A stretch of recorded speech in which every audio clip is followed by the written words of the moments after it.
สวัสดีครับวันนี้อยู่กับผมตะนะครับก็วันนี้จะเป็นการรีวิวไมค์กลองสำหรับผู้เริ่มต้นหรือว่าผู้ที่มีบัดเจ็ตที่ค่อนข้างน้อยแต่อยากได้คุณภาพเสียงที่ค่อนข้างโอเคนะครับวันนี้ผมก็เลยมีตัวนี้มานำเสนอครับนี่ Behringer BC 1200นะครับผม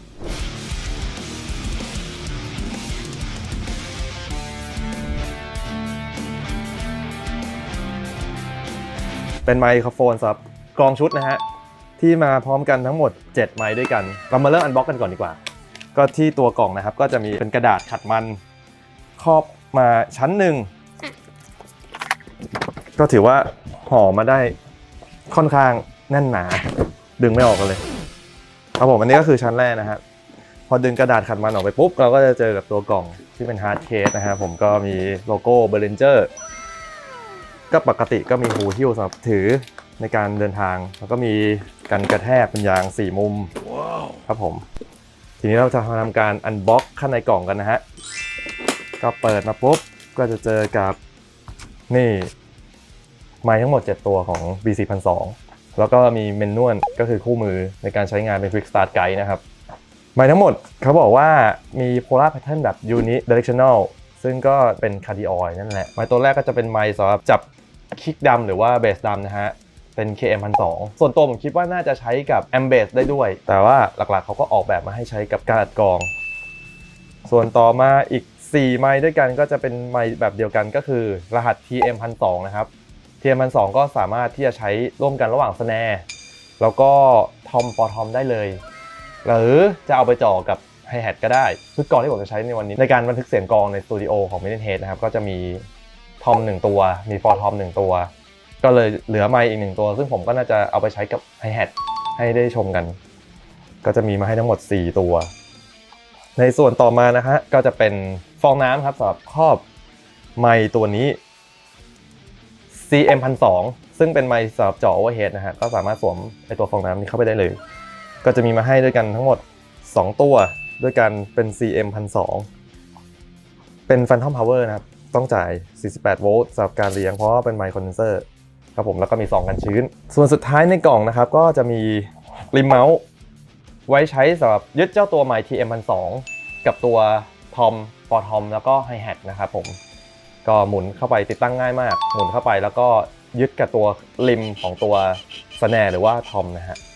Behringerเขาให้เราประมาณนี้ก็ถือว่าครบทีเดียวสำหรับคนที่อยากจะเริ่มต้นในการบันทึกเสียงกลองเองง่ายๆในงบบัดเจ็ตที่ค่อนข้างที่จะใช้ไม่ค่อยสูงแต่อยากได้คุณภาพเสียงที่ดีกว่าก็แนะนำนะครับ Behringer BC 1200ครับก็ได้ครบมากๆมีไมค์สำหรับคิก1ไมค์มีไมค์สำหรับทอมกับสแนร์4ตัวไฮแฮทก็ได้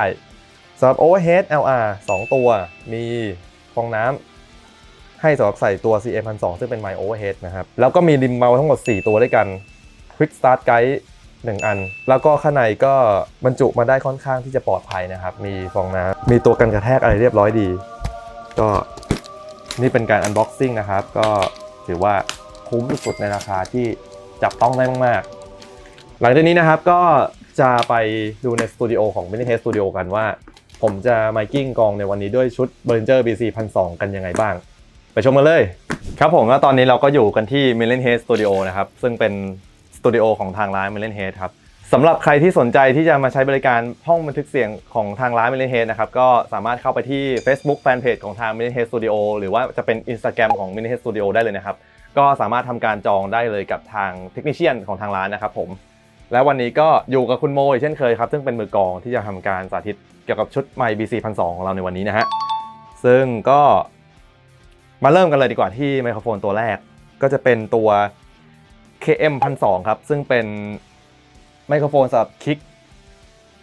ซึ่งในชุดเขาก็จะให้ไมโครโฟนสำหรับคิกมาแค่ไมค์เดียวผมก็จะทำการไมค์กิ้งโดยใช้การไมค์กิ้งเป็นคิกอินซึ่งก็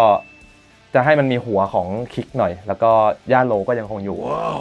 ครับผมต่อมาก็จะเป็นที่ตัวไมค์ชุด TM 1200 TM 1200ก็จะเป็นไมค์ที่สามารถใช้อะแดปได้ระหว่างสแนร์แล้วก็ทอมหรือฟอร์ทอม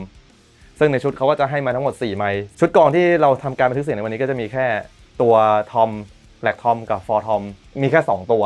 วันนี้ผมก็เลยใช้ไมค์ที่4เป็นไมค์จับไฮแฮทครับผมโดยการไมค์กิ้งทั้ง4ตัวก็เป็นการโค้ชปกติครับผมโดยใช้ ตัวริมเมาส์ที่แถมมากับตัวชุด PC 1,200เป็นตัวหนีบข้างๆตัวทอมสแนร์และฟอร์ทอมครับผมและส่วนสุดท้ายก็จะเป็นไมค์ CM 1,200ครับซึ่งเป็นไมค์สำหรับใช้จ่อ overhead หรือสามารถเอาไปอะแดปใช้กับไมค์อะคูสติกกีตาร์หรือเป็นรูมของกองก็ได้หมดใช้ได้ค่อนข้างอเนกประสงค์2ตัวนี้ก็จะเป็นไมค์คอนเดนเซอร์นะครับก็ต้องใช้ Phantom Power หรือ48 โวลต์เลี้ยงเพื่อที่จะขับมันให้ทำงานได้ก็ใช้เทคนิคปกติครับในการไมกิ้ง overhead เป็น LR ทั้งหมดในวันนี้ก็มีประมาณนี้ครับผมกับชุด BC 1,200 ของ Behringer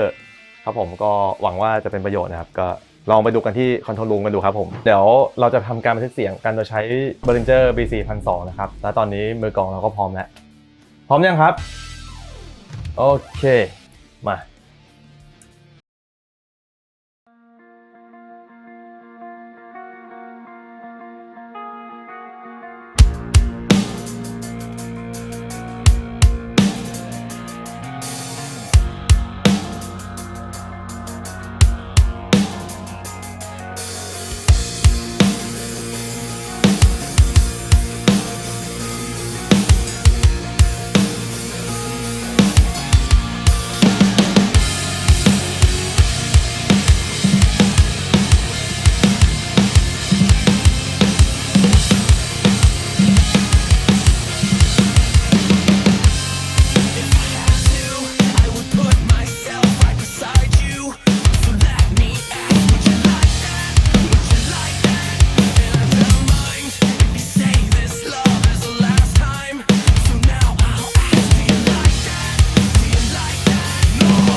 ก็จบไปแล้วนะครับสำหรับการอัดกรองผ่านเจ้า Behringer BC 1,200 ในวันนี้นะครับก็หวังว่าจะเป็นประโยชน์กับเพื่อนๆที่กำลังสนใจที่จะหาชุดไมค์กรองสำหรับบันทึกเสียงในราคาที่ย่อมเยานะฮะก็ต้องบอกเลยว่าคุณภาพเกินราคาแน่นอนหายห่วงแน่นอนเกี่ยวกับเรื่องคุณภาพของเสียงที่จะได้มากับราคาเท่านี้ต้องไปจัดกันครับและสำหรับเพื่อนๆคนไหนที่ต้องการที่จะรับชมคลิปเกี่ยวกับรีวิวสินค้าต่างๆหรือว่า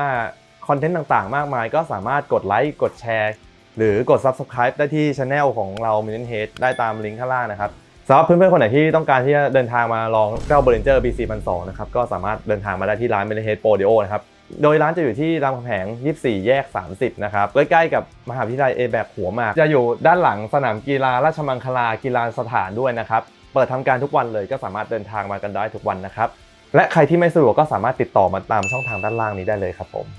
แล้ววันนี้ผมก็ขอลาไปก่อนแล้วพบกันใหม่ในคลิปหน้าคลิปต่อๆไปนะครับสำหรับวันนี้สวัสดีครับ